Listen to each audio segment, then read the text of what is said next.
राधे राधे दोस्तों। मेरा चरित्र का क्रमशः आगे का भाग। महाराणा विक्रमादित्य के मन का परिताप, क्रोध मीरा के प्रति बढ़ता ही जा रहा था। वह अपनी प्रत्येक राजनीतिक असफलताओं के लिए, पारिवारिक संबंधों की कटुता के लिए मीरा को ही दोषी ठहरा रहा था। सौहार्द से शून्य वातावरण को देखकर मीरा के मन की उदासीनता बढ़ती जा रही थी। प्राणाराध्य की भक्ति तो छूटने से रही, भले ही सारे अन्य संबंध टूट जाए। परिवार की विकट परिस्थितियों में क्या किया जाए, किससे राय ली जाए, कुछ सूझ नहीं रहा था। मायके या ससुराल में उसे कोई ऐसा अपना नहीं दिखाई दे रहा था जिससे वह मन की बात कह कोई सुझाव ले सके। भक्तों को तो एकमात्र गुरुजनों का या संतों का ही आश्रय होता है। मीरा ने कुछ ही दिन पहले राम भक्त गोस्वामी तुलसीदास जी की भक्ति महिमा और यश चर्चा के बारे में सुना था। एक भक्त की स्थिति को एक भक्त या संत ही सही समझ सकता है। अपरिचित होते ही भी दो भक्तों में एक रुचि होने से एक अलौकिक अपनत्व का संबंध रहता है। सो मीरा ने उनसे पथ प्रदर्शन के आशय से अपना हृदय की दुविधा को पत्र में लिख भेजा।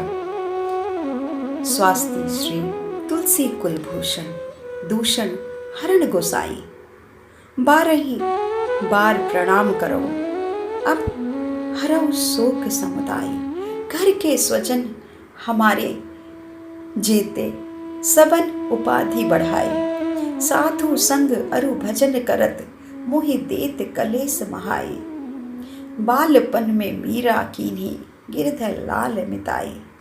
सो तो अब छूटत नहीं क्यों हूँ लगी लगन बरे आए। मेरे मात पिता सम तुम हो हरि भक्तन सुखदाई। मोको कहाँ उचित करीबो अब सो लिखियो समुझाई। पत्र लिखकर मीरा ने श्री सुखपाल ब्राह्मण को बुलवाया और कहा, पंडित जी आप यह पत्र महाराज श्री तुलसीदास गोसाई जी को जाकर दीजिएगा। उनसे हाथ जोड़कर मेरी ओर से विनती कर कहिएगा कि मैंने पिता सम्मान कर मैंने उनसे राय पूछी है, अतः मेरे लिए जो उचित लगे सो आदेश दीजिए। बचपन से ही भक्ति की जो लौ लगी है सो तो अब कैसे छूट पाएगी, वह तो अब प्राणों के साथ ही जाएगी। भक्ति के प्राण सत्संग हैं और घर के लोग सत्संग के बैरी हैं। संतों के साथ मेरा उठना बैठना, गाना नाचना और बात करना उन्हें घोर कलंक के समान लगता है। नित्य ही मुझे क्लेश देने के लिए नए नए उपाय ढूंढते रहती हैं। स्त्री का धर्म है कि घर नहीं छोड़े, कुलकानी रखे, शील न छोड़े, अनीति न करे। इनके विचार के अनुसार मैंने घर के अतिरिक्त सब कुछ छोड़ दिया है। अब आप हुक्म करें कि मेरे लिए करनी क्या है। मेरे निवेदन को सुनकर वे जो कहें वह उत्तर लेकर आप शीघ्र पधारने की कृपा करें। मैं पथ जोहती रहूँगी। मीरा चित्तौड़ की परिस्थिति से, पारिवारिक व्यवहार से उदासीन थी, सो उसने अपने मन की दुविधा को एक पत्र में लिखा और अत्यंत अपनत्व से मार्गदर्शन पूछते हुए उसने सुखपाल ब्राह्मण को तुलसीदास गोस्वामी जी के लिए पत्र दिया और उन्हें शीघ्र उत्तर लेकर आने की प्रार्थना भी की। पर हुकुम तुलसी गोसाई महाने मिलेगा कठे, वे इण वक़्त कठे बिराजे। पंडित जी ने पूछा, परसों चित्रकूट से एक संत पधारे थे। उन्होंने भी मुक्त स्वर से सराहना करते हुए मुझे तुलसी गोसाई जी की भक्ति, वैराग्य, कवित्व, शक्ति आदि के विषय में बताया था। उनका जीवन वृत्त कहकर बताया कि इस समय वे भक्त शिरोमणि चित्रकूट में विराज रहे हैं, आप वहीं पधारे। जैसे तृषित जल की राह तकता है वैसे ही मैं आपकी प्रतीक्षा करूंगी। इतना कहते कहते मीरा की आंखें भर आई। संत पर साईं ऊपो है हुकुम। सच्चे लोगों का साथ सदा भगवान देते हैं। आप चिंता न करें।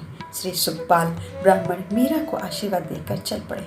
कुछ दिनों की प्रतीक्षा के पश्चात जब वह ब्राह्मण तुलसीदास जी के पत्र लाए तो वह पत्र पढ़कर मीरा का रोम रोम पुलकित हो उठा।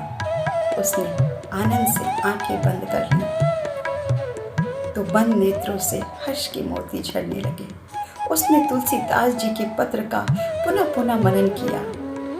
जाके प्रिय ना राम बैदेही तजिए ताहि कोटि बैरी सम यद्यपि परम सनेही तज्यो पिता प्रहलाद विभीषण बंधु भरत महतारी बलि गुरु तज्यो कंत ब्रज पनी तनी भय मुद मंगलकारी ना तो नेह राम सो मनियत सुहृत सुसेव लो अंजन कहाँ आँखी जेही फूटे बहु तक कहो कहाँ लो तुलसी सो सब भांति परम हित पूज्य प्राण ते प्यारो जासो बढ़े स्नेह राम पद ऐसो मतो हमारो। राधे राधे दोस्तों, मेरा चरित्र का अगला भाग अगले इतवार